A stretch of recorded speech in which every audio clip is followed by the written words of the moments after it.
Hello there, and welcome to part 2 of the Getae campaign for Dividiet Impera. Last time, the faction in the top left of Dacia screwed themselves over and allowed us to sling them to death in a couple of okay battles. Then we fought a bigger battle against the guys in the bottom left of the province, and we won but got ourselves wrecked, so now we need to move on from this position. I was considering just attacking right after that fight, because the enemy should be at their weakest. But the problem is, so are we. We actually lost loads of melee infantry in that fight, and we don't have that much left. And I didn't want to go in this situation, so I started looking for other options. Mercenaries wasn't looking good, and so I ended up going with this plan. I started merging units together to bulk up the units we had left, and make space for me to just recruit new ones. That's much faster than trying to replenish units. So this way, in just one turn, we'll be able to expand our numbers quite a lot.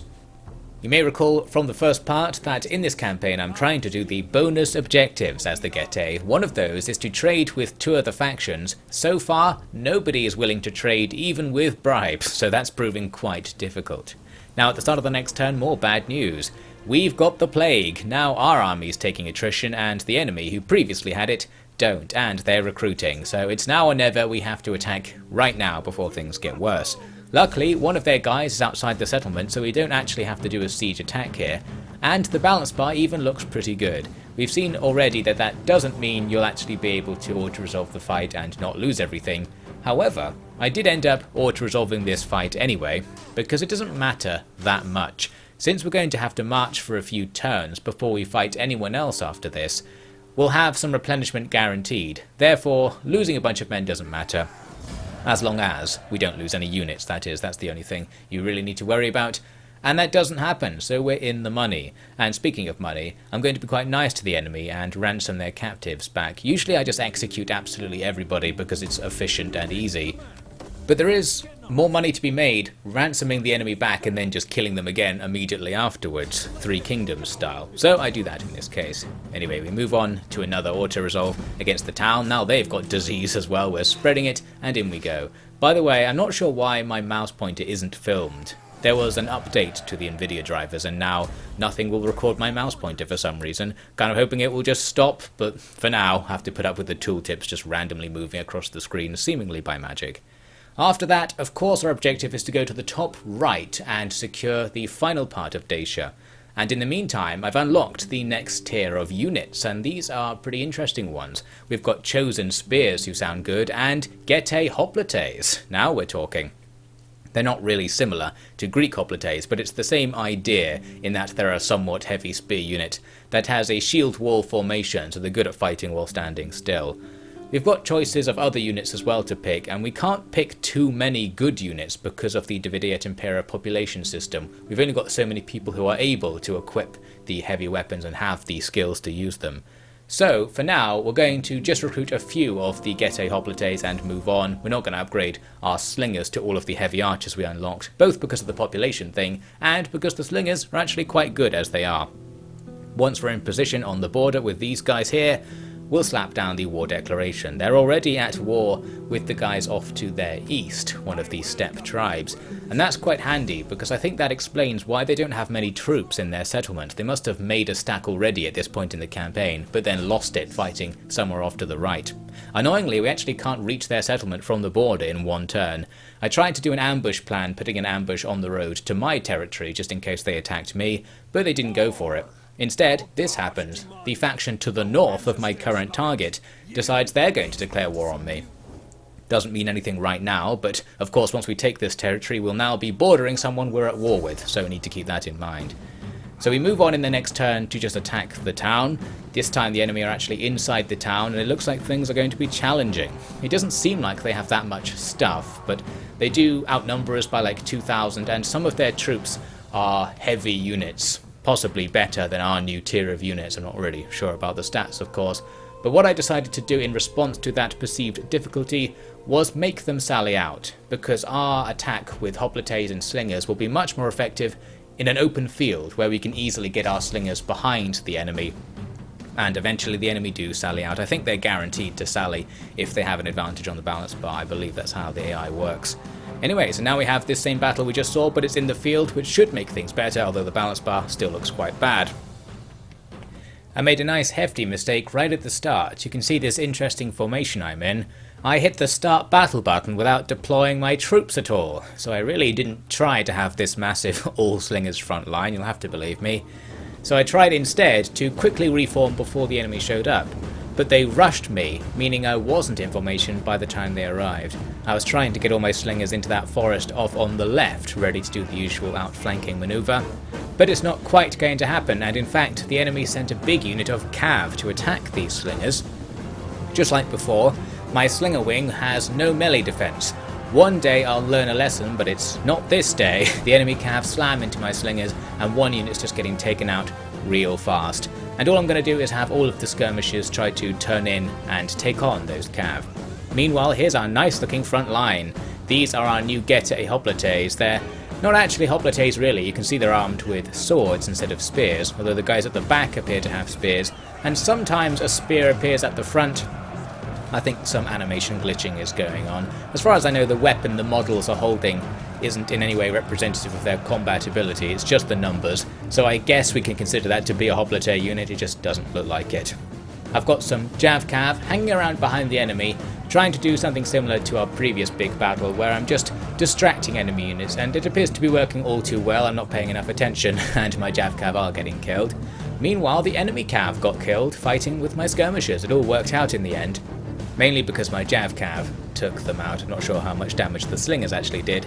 So we lost one unit of slingers, but the enemy lost a unit of cav, and overall that's an okay trade.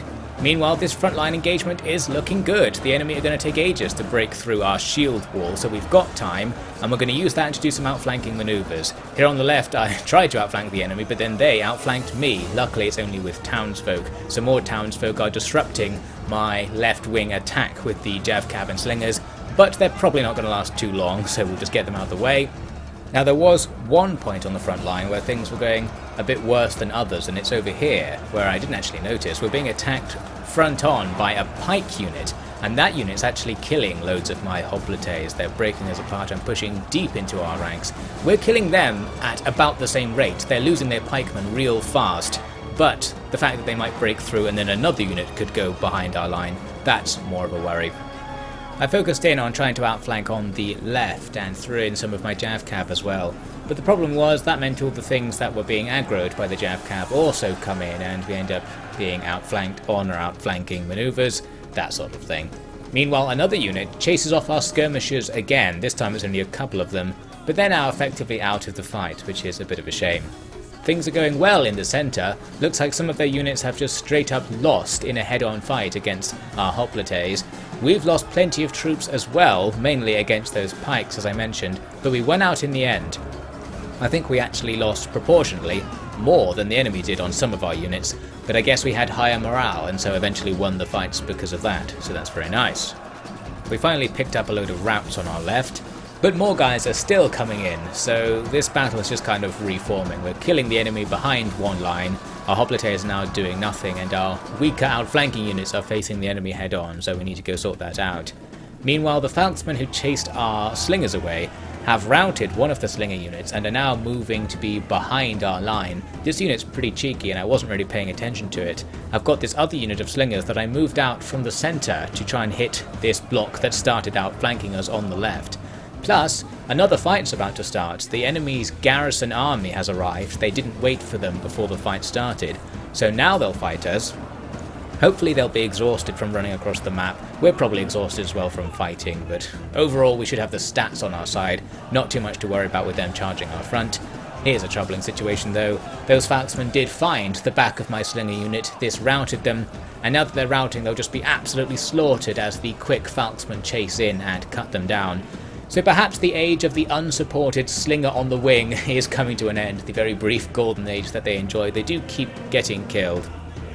I've got some more skirmishers and my Jav Cav taking out all of the enemy's routing units so that they don't come back. That all worked out well, and their general was aggroed away by this. Meanwhile, the garrison army just needs to be surrounded and pounded. They're not going to have the morale to withstand that. Here's a particularly bad charge that appeared to have the charge cancelled again, like we saw in the previous episode. Not sure what's going on with that. Or with this actually, I meant just kind of walk into the enemy rather than fighting them, and that completely ramps the unit at really high strength as well. So now that whole pike unit, which I think was quite a good one, is going downtown, and we're in business. Just need to fold in and get things going with all of these militia and the like that they brought in with the reinforcements. They probably don't stand a chance against the hoplites, and they certainly don't have the morale to really try. We're going to rout them while they're surrounded, because this is a sally, not an attack on the town, meaning we do need to fight these guys again after this. Therefore, getting this round and killing everything will make our life easy. Didn't do it very well, and our troops are barely paying attention. They're too busy cheering to actually fight the enemy as they go away. But we got most of them, our king coming in at the end to join the fun. He didn't really participate much in the battle just because his unit's on low health at the moment. Anyway, we got the win that we needed, unfortunately losing one of our JavCav units, which is only really unfortunate because I can't recruit them at the moment. When I moved up to the next tier of units, for some reason I can't get JavCav anymore, so I'm trying to preserve the ones I have. But yes, we basically killed everything on the enemy side. Now it's just a quick auto-resolve to finish them off, and this territory, and indeed all of Dacia, will now be ours. However, there isn't time for celebration quite yet, because we're going to have a couple of issues to deal with right away. One is public order. After all these conquests, this province is rebellious, and we're going to have a rebellion next turn right now, in fact.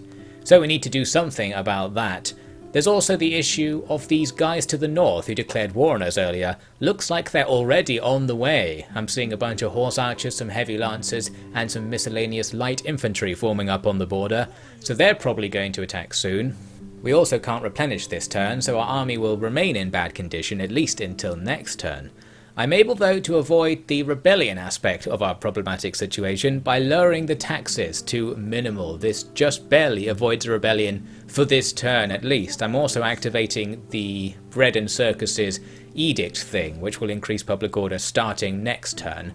And indeed, by the next turn, public order is now going up, as long as I keep the army in the settlement, so we can avoid a rebellion. And keeping it there for now's a good idea, because the army that was attacking us has mysteriously disappeared. I was looking to try and find it. I thought maybe it's setting up an ambush on the road, but no evidence from the spy. Plus, if we sit in our settlement, we'll get more replenishment as well, so that's another reason to stay at home. Our replenishment's got a lot better recently because I've leveled up all of the replenishment perks on our general, so actually it only takes us 3 or 4 turns to get our army back to strength. And as it turns out, they actually were hiding their army on the road, our spy just didn't find out about it, and here they are coming to attack. Our garrison is negligible, but our main force is almost back to full strength after a healthy turn of replenishment.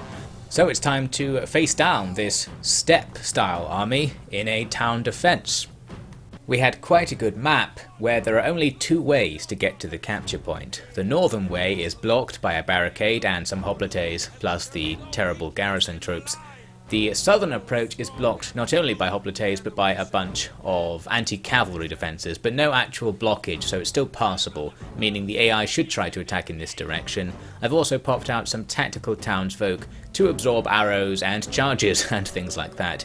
And indeed the enemy are just coming right for us with no delay, and this is going to work much to our advantage. They have all these horse arch units that stop to shoot into the front of my formation, but while they're sitting there, our skirmishers are doing damage.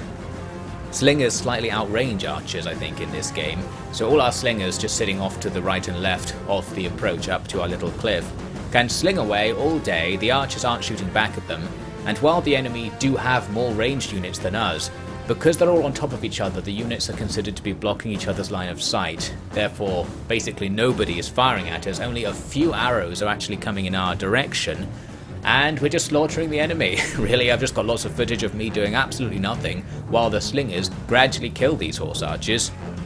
This strategy is not going to work whatsoever, and lots of the horse archers are only light. They die pretty much right away when we sling at them, taking them down. So that's that, but eventually things do change up a little bit. They move up some infantry instead. These javelineers will have more success because they're not blocking each other's line of sight. They can throw into our front lines. However, the slingers are still attacking them, and our own javelin men are throwing javs back. So I still don't really need to do anything. Their attack wasn't that effective in the end. Looks like my tactical townsfolk are still mostly alive and in good spirits, and the 2 units at the front here have taken barely any damage whatsoever, so it's all working. Eventually another unit got closer, and I decided to pull back the townsfolk to keep them alive because I was feeling generous. Then the guy standing here will just get killed by my jabs. Again, they've also been killed by walking over the hidden pit that you can deploy at the start of the battle. Only kills a few guys, but makes a tiny difference. And eventually they rout as well. We're starting to take a few casualties on our guys at the front. The shield wall isn't perfect. We can't get complete missile blockage, but it's enough. Meanwhile, at the back, they've got more units doing nothing by the looks of things, just waiting to attack and getting killed while they do. And our slinging attacks are starting to even take out the enemy's heavier cav towards the back, their lancers, which were a bit of a worry because that's the sort of unit that might actually be able to charge through our oblites and break inside our formation. But they didn't, and eventually they just died because they're not advancing or going back, they're just doing nothing. We are very much exploiting the AI in this battle, I feel. I wonder if I hadn't barricaded the northern section, would they have sent some units to attack there as well? Maybe it's not even that sophisticated. We have actually started to see some losses at the front. Our townsfolk are finally being killed by the javelins that keep being thrown forwards. At this stage I ordered them to run away again, but they actually routed, so there we go, we did lose one unit. The jabs hitting our hoplites do inflict some casualties as well. We're starting to lose some troops, perhaps 10% of our front ranks have gone down. But it's not going to make a difference because the javeliniers making those attacks are also getting killed very quickly and they don't last very long. Their general at the back routs after more slinging attacks, and here I've got my Jav Cav hidden in the forest, well not really hidden, waiting in the forest, just behind where the general was. So now that he's running away, we charge in with the faster, lighter cavalry units, 2 of them in fact, and can take that general down. Thus we complete the annihilation of the enemy army. Most of it's already routed or has been killed. A couple of units held on until the end and eventually routed after we ran at them. That's that then. Only a decisive victory. The game denied me the heroic, which is what I was expecting given the results. We lost something like 100 men and many of those guys were tactical townsfolk who don't matter. The enemy army lost like 3,000 guys and was taken downtown. We also made a cool 3,000 just ransoming the captives back to them, which doesn't make any difference to us because we're just going to kill them all again in our turn. And that's the end of that. More XP for us and more money. I think releasing the captives is going quite well so far. Anyway, that means we've absolutely crushed the enemy's attack into our territory, and the question now is, what do we do back to them? What I wanted to do was vassalize them or something like that, but we didn't have the option. We can get a high chance of success on a peace treaty, so they might accept terms, but trading was too harsh a term. This trade agreement bonus objective clearly is going to be the most difficult one to do, because even these guys we've humbled refuse to trade with us for tiny profits. So, given all that, I decided not to get peace with them because I wanted to get something out of it. And instead, I'm going to attack them. That's really the only thing we can do to settle the matter once and for all. We will have the option to create a new faction once we get there, so I can sort of get my way with this plan. Attacking now is a good idea, of course, because the enemy won't really have any troops, and indeed, by the time we arrive, even the troops they were recruiting have disappeared off somewhere, so we're just fighting the garrison in their town. I've also unlocked Night Attack, which makes things a tiny bit easier for us, but in other battles that could make things a lot easier, we shall see. And we auto-resolve relatively easily with some annoying casualties because the auto-resolves are mean in this mod. Now we have to make the decision, do we create an ally faction to ourselves and go back, or do we just conquer this area? It's a big decision because in this game, once you start conquering a province, it's really hard to hold it unless you conquer all of it to start spreading your culture through the province and to unlock edicts. Something I hate about the game, in fact. Anyway, in this case we need to decide, and I'm going to go with the occupation choice. That means we're going in this direction. It's been decided. Whether this is a good idea or not, I don't know, because going out here towards Germany will leave us exposed from, well, every direction. We've got the steppe factions to our east who all hate us and have the aggressive, devious traits, so they're probably going to invade at some point. There are the Illyrians to our west and the Thracians and Greeks to our south. And of course we have to fight the Germans to the front, which may or may not be challenging with our one stack here. However, I've decided to do it, so that will be the next phase of this campaign. One thing I need to remember to do as well is before we conquer this next province, we need to be at war with the Scordisci back to our southwest, so I'll need to start a second army at some point in the near future and do some two-front stuff if we can afford it. Well, we'll see. Join me for part 3.